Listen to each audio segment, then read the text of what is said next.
The rose that blooms with love.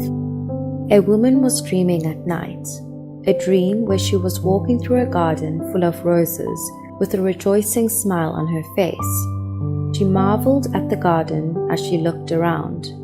Wow, how many roses are here? Then suddenly, a soft voice whispered, "There are 1,000,000 roses here." She had never felt such warmth in her voice before. She thought to herself, what a blessing it would be if she could live here for the rest of her life. The soft voice spoke to her passing thought. "You can live here if you keep every single one of these 1,000,000 roses blooming. How hard could it be?"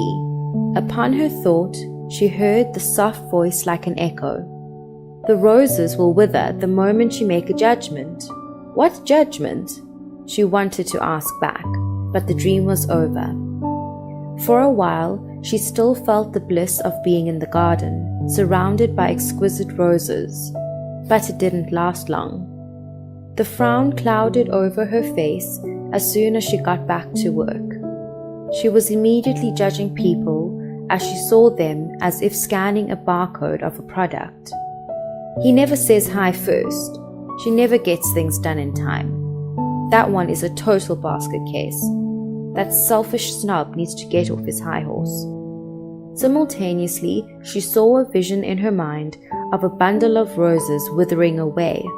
"No, wait!" she cried out in her mind with desperation, but it was in vain. Now she could see what was going on with the rules of the game. "What are you, a judge, huh?" Reproaching herself, she decided that she will not make any judgments in her power, and won't let any more roses wither and die. When someone was mean to her, she reflected on herself, whether she had done anything to cause them to treat her that way, or had shown disrespect inadvertently. When she found someone being grossly fake and condescending, she reflected on herself, whether she had behaved the same way herself. When someone hurt her deliberately, she didn't bother to get back at them and wished for their thorn-like minds to heal. When someone threw a fit, she felt grateful for those who put up with her when she did the same, and patiently waited for their temper to subside. When she was in conflict with others, instead of classifying them as enemies, she made an effort to accept the difference and agreed to disagree.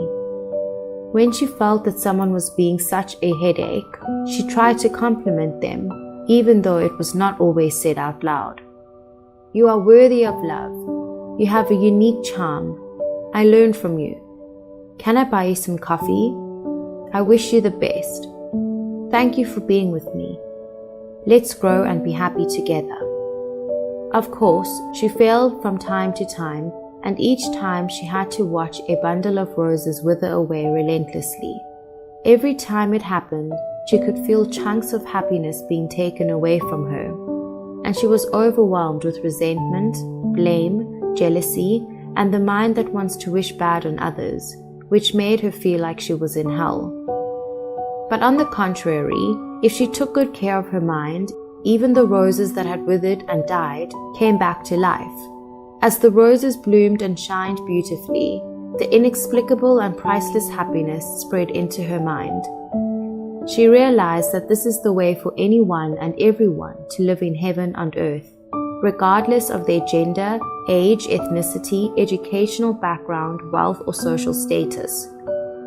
She marveled at this method that can allow humankind to live an ideal life through coexistence instead of competition. She started wondering who would succeed at this mission, which requires a mind that is as big as the universe. Then at the same time, she thought that it shouldn't be impossible after all, because all that you have to do is battle with your evil self, riddled with inferiority, arrogance, and ignorance, and the self who wishes pain, misery, and punishment upon others. Certainly, a person who blooms 1,000,000 roses under any kind of circumstance would deserve to live in heaven on earth. "It is for you to become one of the roses in my garden, sweetheart." She heard that soft voice again, the warm voice from heaven.